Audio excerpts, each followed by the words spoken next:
They're coming tantalisingly close.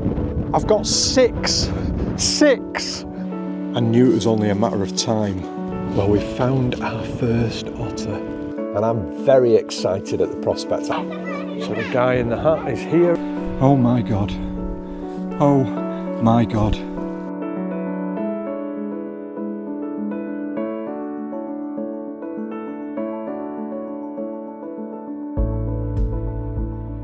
Good morning and welcome back to the channel. So yesterday we were in Channery Point. We've done 2 days there and we had a very fleeting visit of the dolphins. Really hard going and probably a reason I've decided to omit it from this journey across Scotland and the videos that I'm putting together. But we're now on Mull, my most favourite place in the world. Now I've been completely blessed by Lewis and Harris. Lewis and Harris took our breath away for its beauty and for its wildlife sightings. But the whole time, the question that both my wife and I were asking ourselves was, is it better than Mull?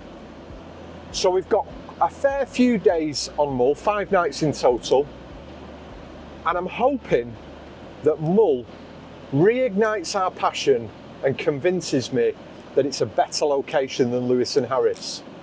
There's a very high bar though that's been set, so we're going to have to see what we can see. We arrived yesterday actually. We arrived yesterday and we'd had a very long journey, just over four hours to get here from Channery Point, and we were absolutely exhausted. So despite having a quick look for otters, in all honesty, my heart wasn't in it, my eye wasn't in it, and we saw nothing. Now that could be that there was nothing to see, or it could equally be the fact that we were quite tired. But today we've woken up to typical Mull weather. It's throwing down with rain and it's cloudy, but the forecast is that it's going to get better and better. So we're off now to have a good explore on the island, taking some of my favourite locations, and we're going to take you along for the journey to see what we see.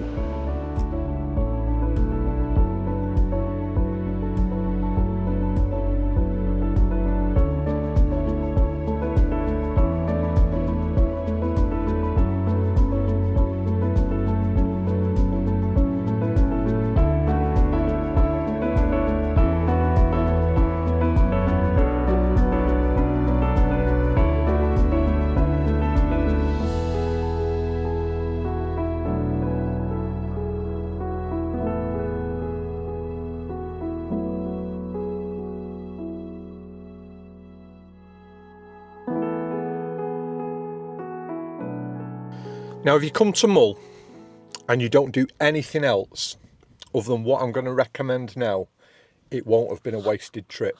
We're currently down at Loch Scridden. If you come over onto the far shore of Loch Scridden, there is a scenic route that will take you all the way to Salem Bay. And it is one of the most beautiful and spectacular roads you could ever drive on. It's not for the faint-hearted. It does get a little bit narrow in places. And you have to be confident in driving on narrow roads and confident at reversing, because if you meet something coming the other way, the likelihood is you're going to have to reverse. But the rewards are incredible. So I'm going to film a little bit of this journey using the GoPro. If we get a chance, maybe using the drone as well. But this road is spectacular. Hope you enjoy it.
One of the things that's definitely worth mentioning whenever you're driving around Loch Nakiel, so we've gone from Scridden over the mountain pass and now we're on the shores of Loch Nakiel, is if you are in the Loch Nakiel area in the afternoon or in the morning, keep your eye out for a blue and white boat that frequents Loch Nakiel, because that will be the Lady Jane. And the Lady Jane is the boat that they run Mull charters from. Now, if the Lady Jane is in Loch Nakiel, there is a very good chance that the white-tailed eagles will be coming to the Lady Jane. So that gives you an opportunity to get some photographs from the shore of the white-tailed eagles coming over. Now, they don't always guarantee that the white-tailed eagles will appear when the Lady Jane appears, but it increases your chances. These birds have got phenomenal eyesight, and from the cliff tops they will spot the Lady Jane coming into Loch Nakiel, and at that point usually they'll be coming in for a feed. So we've just spotted the Lady Jane. She's at the side of us now on the left side of the vehicle, and we're just going to watch her for just perhaps 10 minutes to see if any of the eagles come in. So at one of my favourite locations now, I'm not going to share that with you, I'm afraid, but this is a place that I often find otter. And so what I'm doing now is Jen's driving, I'm in the passenger seat, and I'm just keeping my eyes peeled, looking for that telltale sign on the water of the otter. Not seen anything of yet, but we have just moments ago pulled up and watched two hen harrier quartering the field at the side of me, which was, I just love hen harrier. I just think they're just such a beautiful bird. We watched them really close on Lewis, but we didn't get to see the male, and this time it was a male that was a little bit closer. I've got a record shot, nothing much more than a record shot, but it was incredible to witness.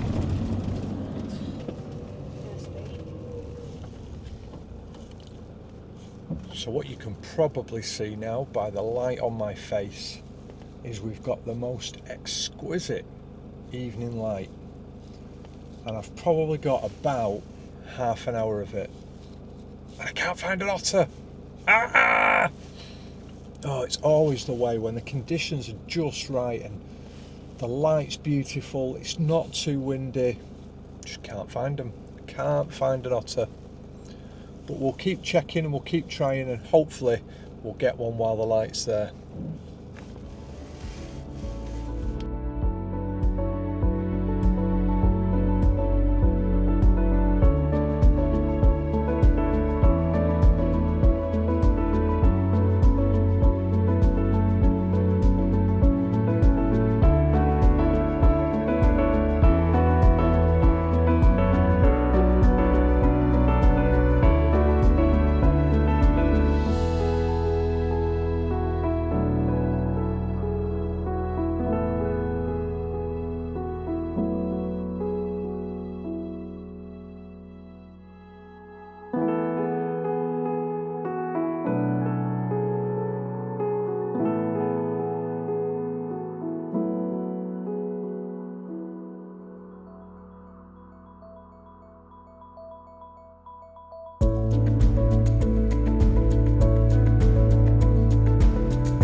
Well, we found our first otter and I could not be happier. It has been the hardest of slogs trying to find these otters. They seem to be really less visible than when I've been in the past. But we found one. This is a dog otter, a lone dog otter. He's just come out and dispatched what I think was a large butterfish. And he's now gone back in the water, but I can't find him. He's either gone back in the water or he's asleep on the other side of the rock in front of me. At the moment, I'm just at that stage where I like to observe. I'm not trying to get close. I'm just letting him do his thing and observing and seeing what kind of behaviours we're looking at. He's actively hunting because he's just brought some food in. So I've no doubt he'll either now have a short sleep behind this rock and then continue hunting, or he'll be straight back off hunting. There is another car at the side of us. No one spooked him. He wasn't in any way spooked or distressed, so I've no doubt he's probably asleep on the other side of that rock. And so it begins.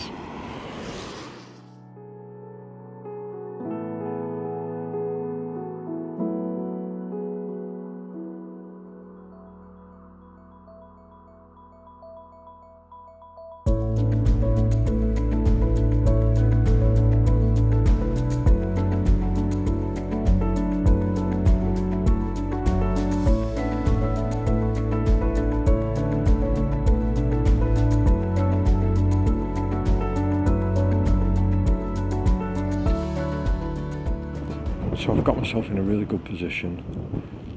The Otters just come up in front of me, but the wind is really strong, so it'll be carrying my sound away quite quickly. He is moving down the coast now, so I'm just using that technique of every time he dives, 15 to 20 seconds, move, and then get up, get himself into position, get myself settled, and at that point wait for him to come up and hope that he catches something big enough that he has to dispatch it on the land right in front of me. It's just so exciting, and it's just such a relief to finally find an otter after struggling for 2 days and not finding one. Love it, absolutely love it, Mull.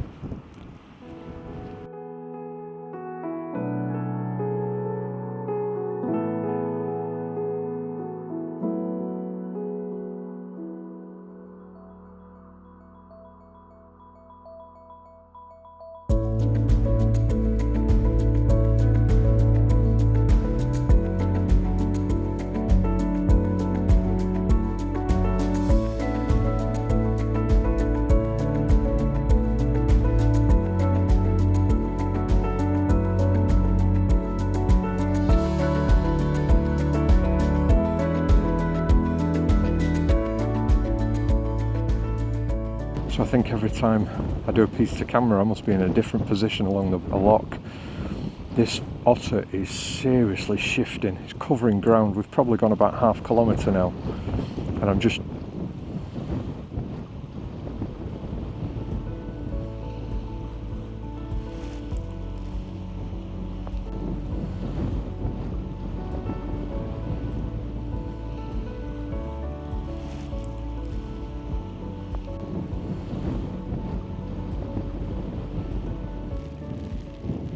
So the weather forecast for today was no rain. One thing's for certain, when you're on Mull, you can't trust the weather forecast. It's absolutely peeing it down. But I'm as happy as a pig in muck, because I'm meters away from a dog otter. And the unthinkable just happened. He came on shore at my feet with an octopus, or a squid. It was small, much smaller than I want. I've had an image in my head for a long time of a otter coming to shore with an octopus with the tentacles wrapped around its head. And I thought this was it, but it was only a baby one. But he started to bring it on land to dispatch it, and he dispatched it quite quickly. But it literally was 6 meters from my feet. Absolutely wonderful. This is what Mull is all about. That was just incredible. He climbed out with a fish, and he was behind a rock. I couldn't see him, and I didn't expect to get any photographs. He finished the fish, and then he curled up not 10 meters from my feet in a beautiful position where I could watch him sleeping. They always do the same routines when they're going to sleep. They clean the fur in the kelp first by rolling in amongst it and getting as much of the salt and grit out of it as they possibly can. Then they have a real good scratch all over, tail to nose, and then they curl up and they have a sleep. Now it's a fitful sleep because the slightest noise and they're up, but he managed 10 minutes there, which is quite a long time. I suspect it'd have gone longer, only what always happened. A car pulled up right behind me, And he got out, slammed his door, and then stood there. So the otter had enough, and he went back to the water. I don't know why people do it. If you see somebody on the ground photographing, leave them be. Or better still, park further down the road and use Fieldcraft to come back. Don't just park directly behind the photographer and start slamming car doors, because that's only going to lead to one thing, which is exactly what happened. The otter buggered off. Anyway, I'm not going to complain, because I've had an absolutely fantastic hour with this otter, and I don't think that's the end of it. He's currently hunting out in front of me, so there's a chance of some more yet.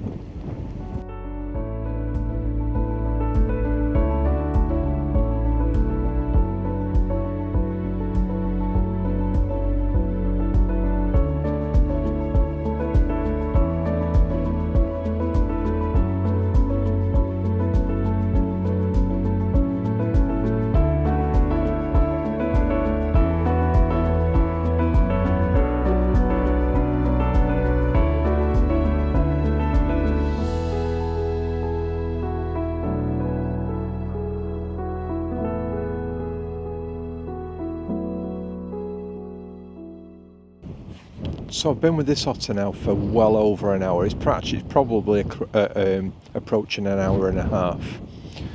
And it just goes to show that, you know, a lot of people think that you've got to chase these otters, you've got to, you know, get as close as you possibly can. With the right Fieldcraft, you can get every bit as close to an otter as you want to. You know, at times that otter has been within about 8 meters from my camera. And yet I've managed to stay with it for that length of time. It's been to sleep, it's eaten on land, it's eaten in the water, it's just conducted itself as it would do on an ordinary day, and it has got no idea that I'm here. And that is how you do otter photography, it really is. By doing it this way, you get to observe behaviours that you just wouldn't if you were just to disturb the otter to try and get your shot. And I really do urge anybody who's doing, you know, coming to Mull or to Shetland or places like that to photograph otters, get ahead of them. First of all, work out which direction they're travelling. Get ahead of them, get into a good position, hunker down and wait. Of the 10 or so food items that it's brought to the shore, 8 of them have been at my feet. And that is the beauty of otter photography, and that's how to do it correctly. Marvellous.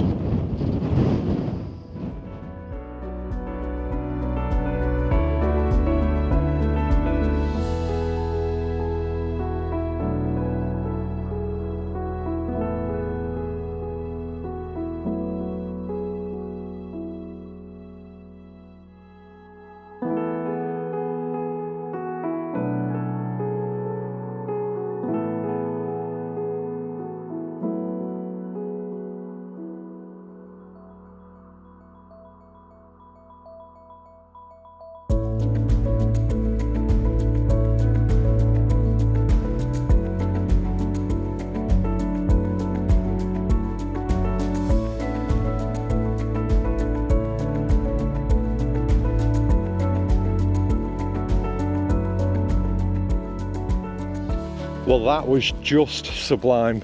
An hour and 45 minutes I've been with this otter, and I've decided to leave it be now. Eventually other photographers have met up with me, and it was actually really nice because there was a lady that I've just met. I think she was called Chris, but I might be wrong there. Chris or Sue, one or the other, probably neither. Apologies if I got your name wrong. But she watches the channel and she was really happy to meet me. We've just had a bit of a natter, and she had a fantastic otter experience yesterday, and has got a wonderful photograph that she's just shown me on her Instagram. So absolutely fantastic. So I'm going to leave them to the otter now. I'm going to leave him be, and we're going to probably have a little bit of a mooch round, grab a bite to eat and see if we can't find some more. But I'm a happy man now. I've been stressed, I've been anxious. I just think, you know, until you find your target species, you're always left feeling, ugh. And then when you find it, it's like It's like, you know, once you've got that first shot of your target species, it's like, oh, you breathe a sigh of relief. Everything seems that little bit better in the world. And I know that probably sounds absolutely ridiculous, and it definitely will sound ridiculous to anybody who's not a photographer, but you kind of get that shot in the bank and then you can just relax and then you start to enjoy it. And, you know, there's a part of me up until that point who's not enjoying it because I've not seen the otter, I've not seen the subject that I came here to photograph. But as you can see from my smiley face, I'm a happy man now.